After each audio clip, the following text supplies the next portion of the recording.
Sadness. It's a feeling we all try to avoid. But what if sadness is a necessary part of finding true meaning and joy in life? Today, we explore 5 philosophies and wisdom traditions that show us why traveling through sadness is crucial for living a deeply fulfilling life. Let's start with Stoicism, a philosophy from ancient Greece. The Stoics believed that life's dualities, joy and sorrow, pleasure and pain, are part of the natural order. Instead of resisting sadness, the Stoics taught us to accept it. By acknowledging sadness as a natural experience, we can achieve true emotional resilience. As Marcus Aurelius once said, the impediment to action advances action. What stands in the way becomes the way. By facing our sadness, we grow stronger and our capacity for joy increases. In Buddhism, suffering is seen as an inevitable part of life. The Buddha taught that all emotions, including sadness, are impermanent. By recognizing the transient nature of our feelings, we can embrace sadness without being overwhelmed by it. Instead of resisting, we learn to let go, and through this detachment, we find lasting joy. The Buddha said, "All conditioned things are impermanent. When one sees this with wisdom, one turns away from suffering." Embracing impermanence helps us move through sadness toward peace.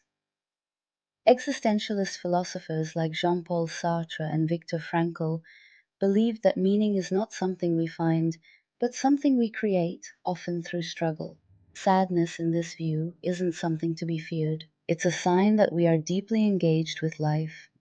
It's through facing the hardest moments that we can create the most meaningful ones. Viktor Frankl, a Holocaust survivor, wrote, "In some ways, suffering ceases to be suffering at the moment it finds a meaning. By traveling through sadness, we carve out the possibility for profound meaning in our lives." Taoism, a philosophy from ancient China, teaches us to flow with the natural rhythms of life. In Taoism, sadness is not seen as negative. Rather, it is simply part of the balance of the universe.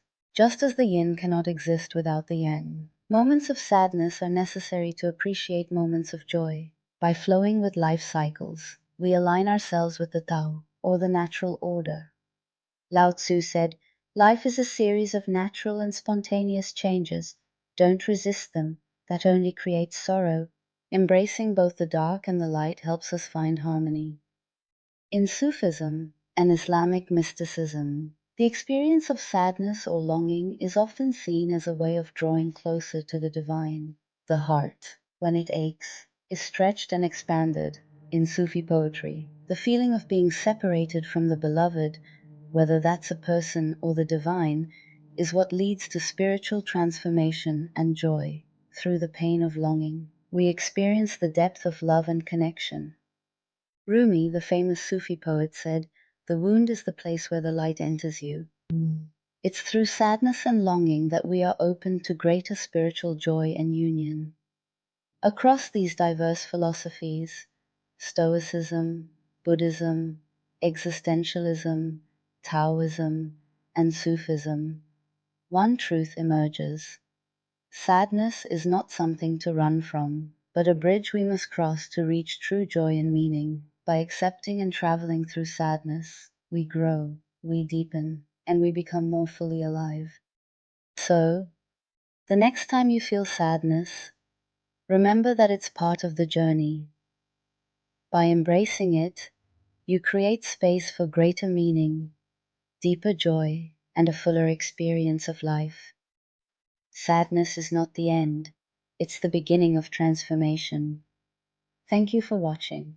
If you found this video meaningful, please like, share, and subscribe for more insights on living a fulfilling life. Embrace your journey wherever it takes you.